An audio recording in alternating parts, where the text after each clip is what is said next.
Bienvenue dans cet épisode 5. Aujourd'hui, on va parler de quelque chose que tu ne vois jamais sur Instagram ni dans les belles photos avant, après, excepté chez VMAX Architecture. Si tu nous suis depuis un petit moment, tu sais qu'on aborde souvent ces thématiques. On va parler de tout ce qui se passe entre le tout premier contact et le début de chantier.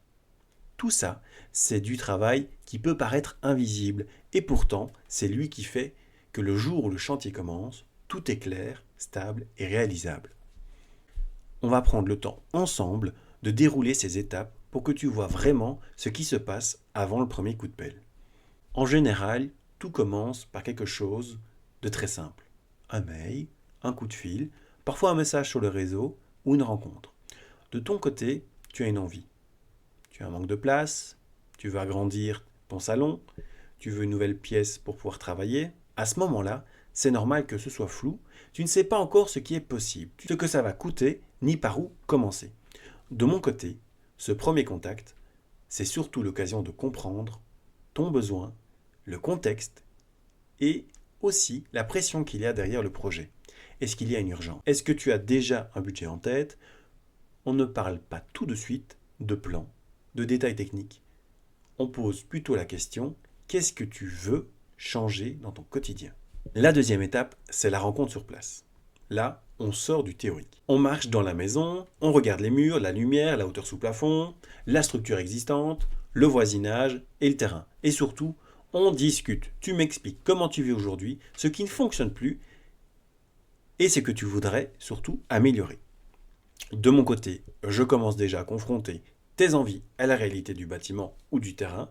Si on ouvre un mur ici, il faudra faire attention vis-à-vis. Si on met une extension ici, le voisin risque de ne pas être content. Si on fait une ouverture ici, la maison, elle tombe par terre. Cette phase-là, on ne la voit jamais sur les photos de chantier. Et pourtant, elle est essentielle parce qu'elle permet d'éviter les fausses bonnes idées dès le départ, ou en tout cas une bonne partie. Après la visite, vient un moment que beaucoup de gens imaginent comme l'architecte majestueux qui va arriver avec un plan parfait, un projet bouclé et sur lequel on n'aura plus qu'à apposer sa signature. En réalité, c'est un peu plus complexe que ça.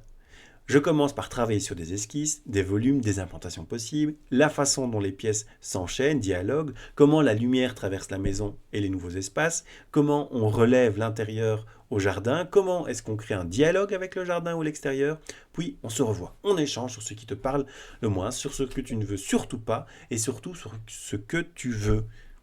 Et là, on entre dans une phase d'ajustement. On met aussi ses idées en phase avec ton budget. Ça évite justement d'arriver sur chantier avec un projet qui est bancal, impossible à réaliser ou hors budget. Une fois qu'on a une version du projet qui tient la route, on rentre dans ce que j'appelle la négociation démocratique. Le projet va être confronté à la réalité de l'administration et du voisinage.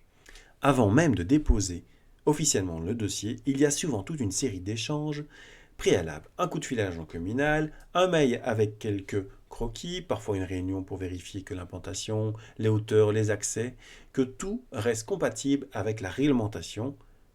On ajuste encore certains points, parfois on doit complètement changer de projet, mais on fait de notre mieux, on clarifie les zones grises, on anticipe les remarques. Ensuite seulement, on passe au dépôt du dossier complet. Concrètement, ça veut dire des plans cotés proprement, des coupes, des façades, parfois des notices techniques, des formulaires à remplir. En veux-tu, en voilà. Tout ce travail-là, tu ne le vois pas. Ou en tout cas, tu ne vois que le résultat. Tu ne le vois pas parce qu'il se passe derrière l'écran, dans le bureau, dans les échanges avec la commune et avec les autres intervenants. Et pourtant, c'est ce qui va faire que ton projet sera légal, sécurisé et acceptable pour l'administration et le voisinage. C'est aussi à ce moment-là qu'on peut encore ajuster certains points pour éviter des blocages pour plus tard. Mieux vaut prendre quelques jours de plus ici plutôt que quelques mois de retard une fois que le chantier est lancé. Une fois que le projet est accepté par l'administration, on change de terrain de jeu. On passe de la négociation démocratique à la réalité du chantier, ou presque. Là, on prépare ce qu'on appelle le dossier de soumission. En gros, c'est le mode d'emploi détaillé de ton projet pour les entreprises.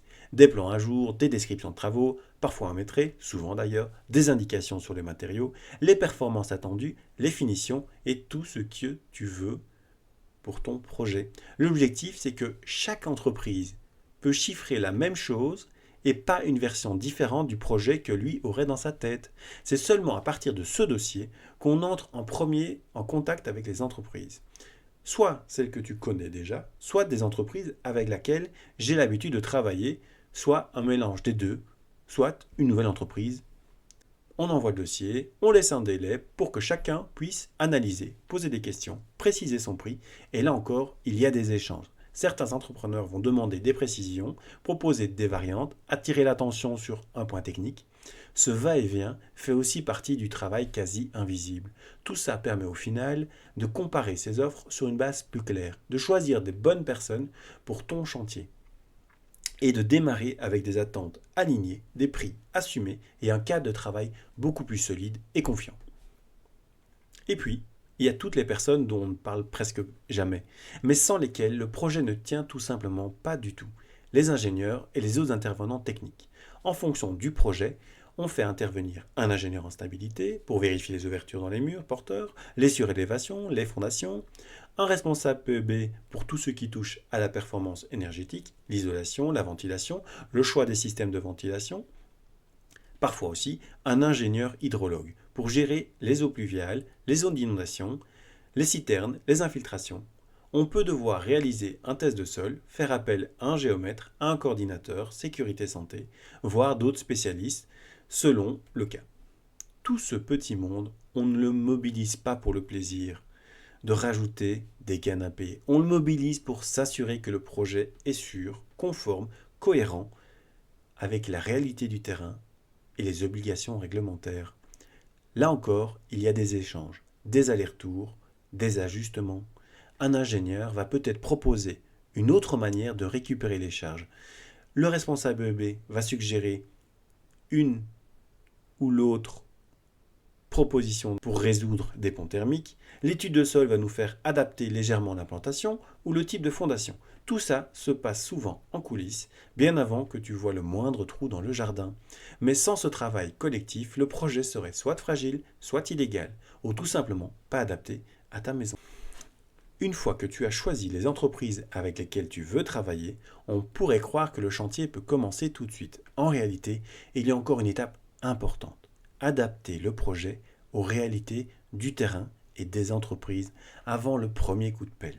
Concrètement, ça veut dire qu'on reprend le projet avec les entrepreneurs autour d'une table ou sur place et on vérifie ensemble qu'on va le réaliser. Et comment on va le réaliser. Sur le papier, tout est clair, mais chaque entreprise a ses habitudes, son matériel, ses contraintes de planning et de logistique. Parfois aussi, ces propositions permettent d'optimiser le projet. Un maçon va proposer un autre type de bloc, un menuisier va suggérer un détail différent pour mieux gérer les étanchéités, un chauffagiste va adapter un passage de gaine parce qu'il connaît bien ton type de maison et son produit. Tout ça, ce sont des micro-ajustements qui ne changent pas l'esprit du projet, mais qui permettent de coller à la réalité du terrain, du budget et du savoir-faire des entreprises.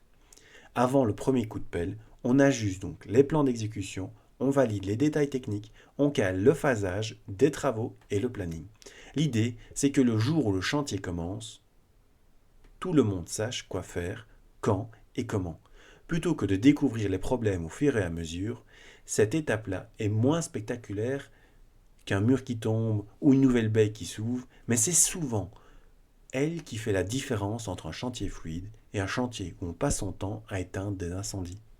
Alors oui, vous l'aurez compris, tout ça prend du temps. Entre le premier contact et le début de chantier, il y a parfois plusieurs semaines, plusieurs mois, voire plusieurs années.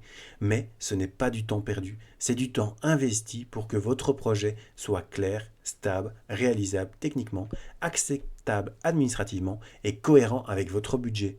Le jour où le chantier commence, l'objectif, ce n'est pas de voir enfin quelque chose bouger, c'est de se dire on sait où on va. Et on va le faire dans de bonnes conditions. Et ça se construit dans cette phase invisible dont on vient de parler.